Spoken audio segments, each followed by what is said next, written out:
This is Lysha Holmes, and I'm your host for the Recruiters Recruitment Podcast. And I am so excited to welcome to you, our community today, somebody that I have had the absolute honour and privilege to get to know, both in real life and virtually as well. This is somebody that I've had the honour to welcome into a community called the Women in Recruitment Leadership, of which I'm a co-founder.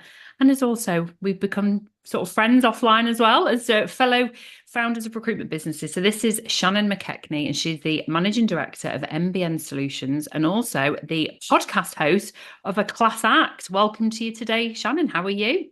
I'm really good, thank you. Thank you for having me. Well, you're absolutely welcome. Where are we recording from today? Where are you based? I am based in Glasgow, so we're Oh, recording from one of my spare bedrooms in oh, Glasgow today.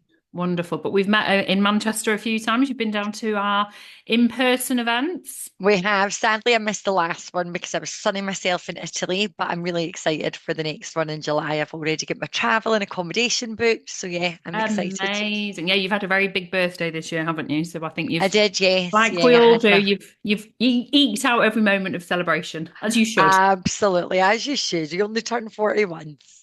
Well, you do indeed. So there'll be plenty of people that will want to know a little bit about you, your recruitment career, and obviously your business that you are the MD of. So tell us a little bit about your journey.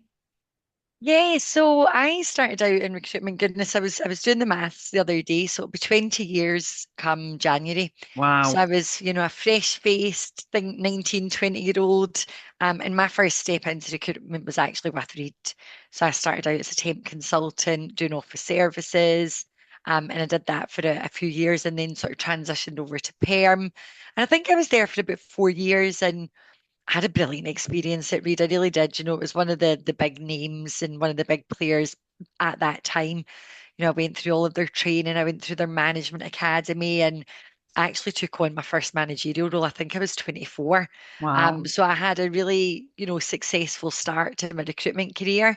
And I haven't moved it around too much. I really loved the market that I did. I loved office services. And I think I did it for about, I don't know, 14 years. Wow. Great. Yeah, I really did enjoy that market, but as with everything, change is inevitable. And when COVID hit, I was put on furlough, which was, something that I was actually super grateful for. And actually, at that point, I started working with Catherine Tiddy, who had been an MD at Search previously, Right. as a career coach and started to kind of take the brave steps because it was a brave move. Like I was pretty happy where I was doing well, but I knew even at that stage that the market I was in wasn't going to be there or be as fruitful as it had been forever.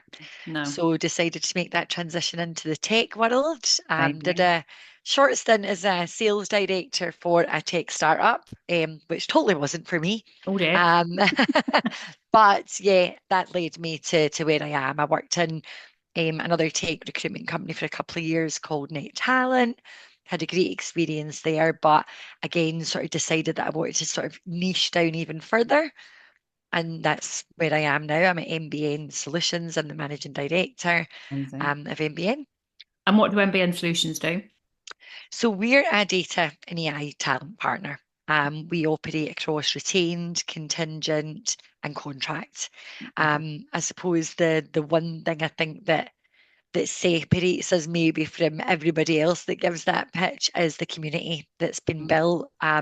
Michael, who's our CEO and founder, when he set up MBN 18 years ago, I think they were maybe one of a very few Right. recruitment companies who specialized in data at that time. But, Yes. we've stood the test of time and we really have stayed in our lane. As much as you can, the market's been tough, so you Yep. definitely have to pivot at times. But as much as we can, we really try and stick to what we know and what we're experts in. And I would say, as a, with my day hat on as a rec rec, I think actually being a niche expert is what will stand the test of time. And I think it always has. But I think, there's always going to be fluctuations in the market. And let's face it, data and AI are the two areas that I can't see them going anywhere. Because data transcends every single industry, every single market, every single sector.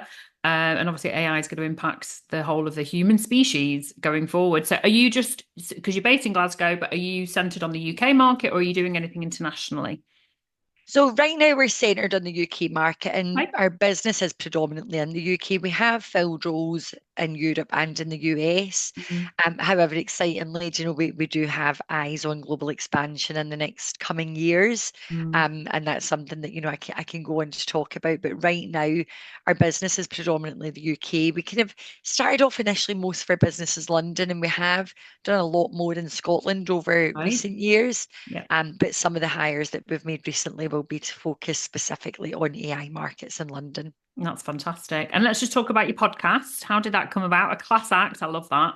Yeah, do you know, it's actually so funny. So Michael, who's my CEO, there was a lot of sort of good news, good things happening around my promotion to MD at the back end of last year. And he wrote a post about me on LinkedIn, calling me a class act, Yeah. So it was all about how he sees me, which, first of all, what a lovely thing to do, Of course completely it is. unprompted. I woke up that morning and Oh, read that and just thought that was such a nice thing to read.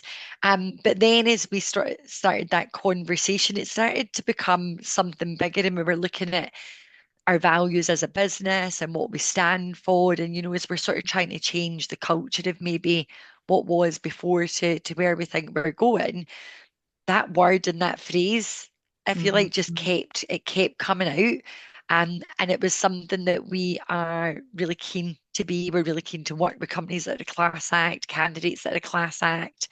And so when we decided, we already do another podcast, but we decided that we wanted to do something that was a bit more personal, right? And we do one that's very data focused, which is Yeah. great, and we can have lots of brilliant conversations.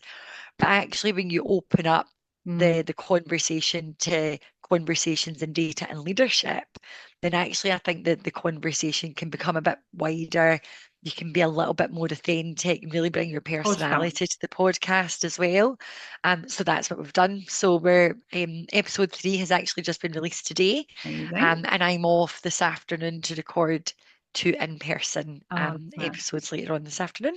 There's nothing like doing it in person. I like the fact that it is a colloquial term. And as soon as you say that to anybody in any walk of life, a class act, straight away, you make the assumption that they are, of leadership quality. They are somebody Yeah. to be inspired by. A class act implies integrity. It has such a massive implication, that one little phrase. I think that's a really genius way. And, I'm not calling myself a podcast expert, but I do listen. I have got a vicarious appetite for podcasts. And I think those that transcend and that endure are those that are picking up on those authentic stories of leaders. And this podcast that you're on now has evolved from where the first intentions in season 1, which was in 2020, which was very much centered around, do this in recruitment and this will happen. And now it's much more around, tell us about your journey. Yeah. What can it's somebody listening now, wherever they're at in their journey, what lessons can they take from you being open and authentic and potentially vulnerable as well? I think it's being your true self and being a class act. I like Yeah, I love that. it. We Good, might have to thank call you. that. We might have to call that this episode. So one of the things that we said off camera is that, as somebody who, I recruit for the recruitment industry, there seems to be a real narrative, particularly at the moment, around sort of KPIs and, whether they're relevant. And, we were talking around how data should be driving a business rather than KPIs. So can you just sort of set the scene from you as a business using your data as opposed to just being, you are a data recruiter, but what do you do in your business at the moment to ensure that the data you have is driving your performance and your Yeah, profit? absolutely. And I think it's a really topical question that you've asked, because I've just had a meeting last week. We have a board meeting every single month, and that the questions are always asked around, right, what's happening and why is it happening? Yeah. And for me, it's really difficult to be able to tell the story without having the data, because ultimately Mm. that's what data is. It's a set of numbers or a set of information that Yeah. allows you to then tell a story, but it also allows you to create the vision for where you need to get to. So, for example, the data that I pulled off shows that we probably need to be doing about 55% more of everything to get us to where we want to be by year end. Okay. So that allows me to then create the story for the team rather than just go in and say Mm. 55% increase on KPIs. it just doesn't get buy-in, in my opinion. So No. it's more about, right, team, here's where we've been. This is what we've been doing. This is the results that that has got Yeah. us. But if we all want to get to this end goal, this is what we need to do as a business. How Okay. can we do that? And so we try and have the conversation pretty open, and we try and have that conversation with Mm. everybody in the business, because everybody in the business has a part to play.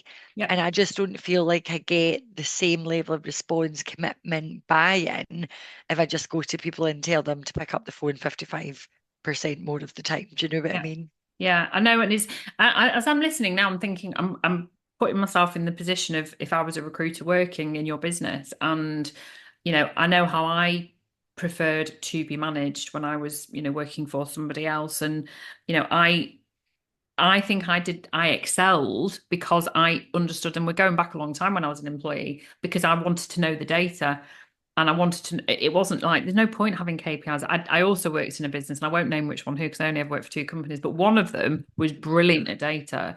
And, you were driven through, those ratios to ensure that the quality of the work you were doing. So they didn't really care about how many calls per se. It was the quality of the calls and to Yeah. whom the calls were being made to. And then I've worked in a business which was the total opposite. And it was, you need to, you've not hit your target for the week on your calls, and you'd be like, but I've just done 25 grand, and I've hit my month target in a week.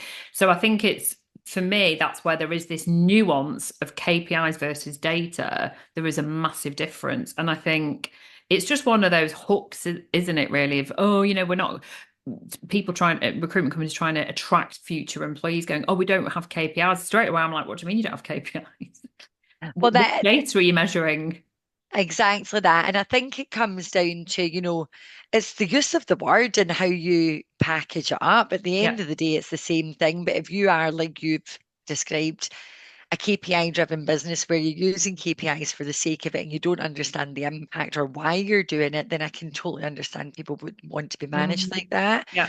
But if you're the type of leader who can sit with somebody and say, right, do you know what? What a brilliant month. Your average Yeah. invoice value was this. You've increased it Yeah. by 33% over the last year, which Mm, means actually you need to do less placements now than you had to do this yeah. time last year. Actually use it to tell a story Mm. rather than just to get people to do more, because I think that gets much more buy-in from the people. What always amazes me when I'm interviewing potential candidates, always fee earners and always experienced, is that they don't understand how to use the data to their advantage to make more money.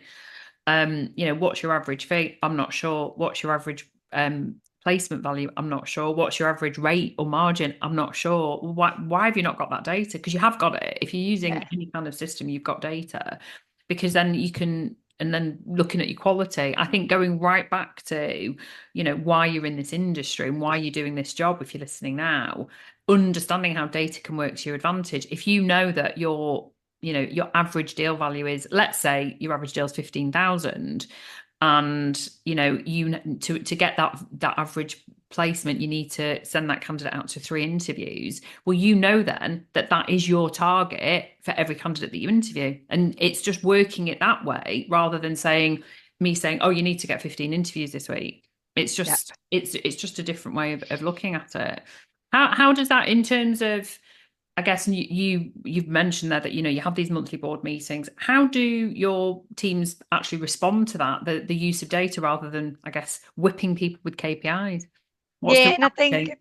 I think, we're at very, I suppose we've got such a small team at the moment. Mm, But what I would say is people who have worked for the business for a period of time that's maybe done things differently to how they're being done now. yeah. For example, somebody's just come back from maternity leave, and I heard from somebody else yesterday that they're saying, "Do you know, actually, I was a little bit apprehensive about coming back. I Mm, wasn't sure how things would be, but actually, it's been a breath of fresh air because of how I'm being managed and because of, the way that things are done now." yeah. And it's not to say they maybe weren't done like that, but it's just slightly different in that everybody knows that I'm looking at the data. Everybody knows I'm aware of the data, but people aren't scared about what I'm going to do with the data, No. I think is probably the Well, key because the theme. data can't lie. And Yeah, I think for me, that's why this conversation can't go anywhere. It has to be an enduring conversation. And I think that companies that generally have these blanket KPIs are the ones where they probably are talking, they are, their staff are coming to talk to me, because I think that if you're using data effectively, everybody's story is different. So therefore, everybody's desk is different. So if you're Yep. running, if you're doing AI and robotics, for example, and you're looking at, you've talked, we'll come on to global expansion, their data is going to look very different to somebody that's working with, data or cyber businesses in London that you've had a relationship with for 18 years. So everybody's story is different. And I think it's about, I know we're part of a leadership community for this reason, that it's all about empowering that individual then Yep. to take their story and to make it meaningful. And you're just going to get such a strong buy-in. And if you're listening to this now as a leader, this can be replicated regardless of your industry. It's understanding each person's story. Yeah, and I think when you said that, people will come to you and they don't know that information, well, I think that says everything about the business they're coming from as well. So while they could go out and get that information themselves, it's clearly not coming from leadership. Yeah, absolutely. So global expansion. As we record this now in a sunny June morning in 2025, how are you strategizing? Because I think there will be a lot of people listening, particularly in our UK audience. We're probably about 50% UK, that are thinking, right, the market's very tight, it's very challenging at the moment, being any UK business, full stop, regardless of what you do. So how are you strategizing it? Because I think what's interesting to ask you this now is that I've had a lot of people on over the years who've already done it, but you're actually possibly more realistic as to what most people are thinking. How do I go about doing it? What's your Yeah, starting point? absolutely. And I think, we're again early days having conversations. So Michael and I are super ambitious. I'm probably the more grounded of the two of us. So I'm the person who asks the how and the why. And Michael's, got the eye on the prize, which is great. I think the balance works really, really well. The conversations that we are having right now is that we want to build a really strong team from our Glasgow base. Now, we Mhm. do have people who work remotely. We've got people in Manchester, we've got people in London, but we have this office in Glasgow. And as we're sort of rebuilding our culture, we think it's really important to have our people with us as much as possible. However, once we've got these people who have sort of come in and, demonstrated that they've got the capability, they can work the markets, what we're really keen to hire are people with, super ambitions, not just that they want to take home a certain amount of money every year, every month, people who can see a real career at MBN.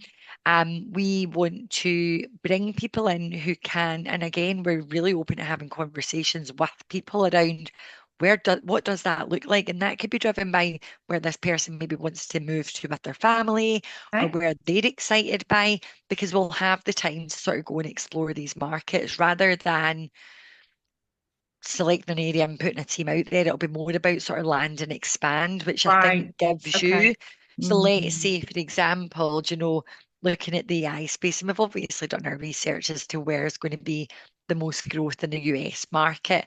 But then it would be right, okay, who's got ambitions to move to Miami, for example, Yeah. right? Work with the Glasgow team, in that office. Let's build that. Let's go after that market. Yeah. And let's say after 6 to 12 months, whatever the milestones are, Yeah. let's move you and a team out to Miami. So I think that's the strategy of how we will do it. Yeah. But I think in terms of the locations, we're not necessarily set, but it will have to be driven by the data.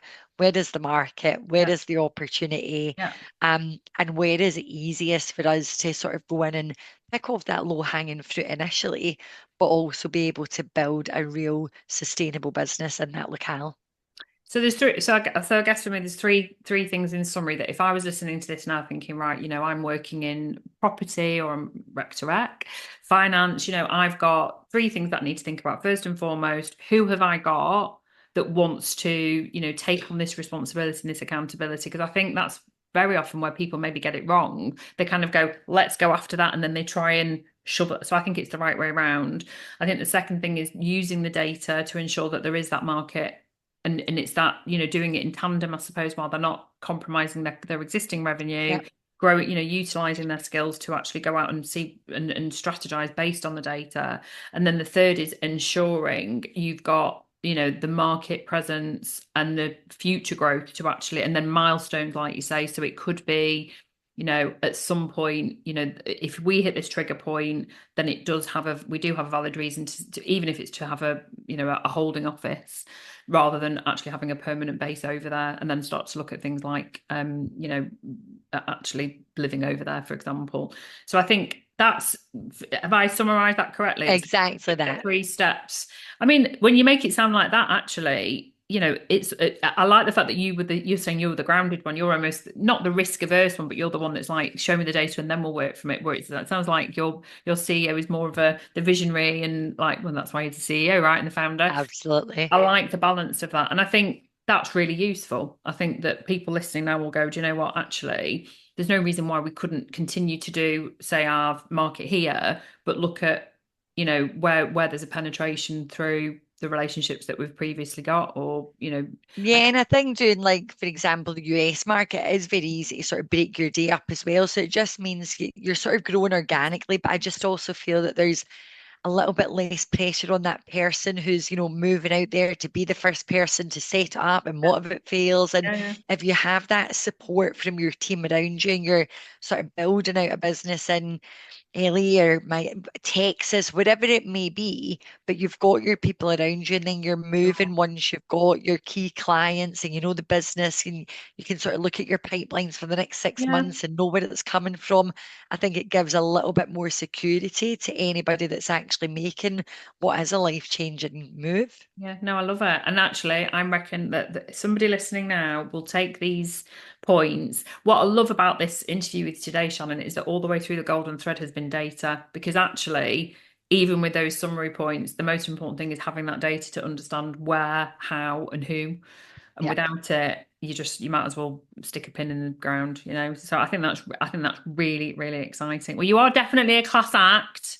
And I Thank can't you. wait. So when this goes live, we'll see how your expansion's going. But thank you so much for joining us. Have you enjoyed being on the show today? It's been an absolute pleasure. It's always lovely to catch up with you. But yeah, it's really nice to just shoot the breeze, isn't it? Have a bit of a chat, talk all things recruitment. I've loved it.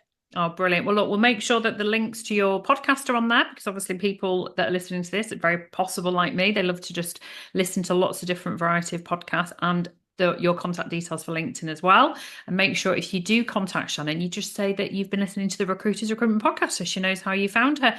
Thank you so much for joining us, and we look forward to seeing you soon. Thank you. Take care.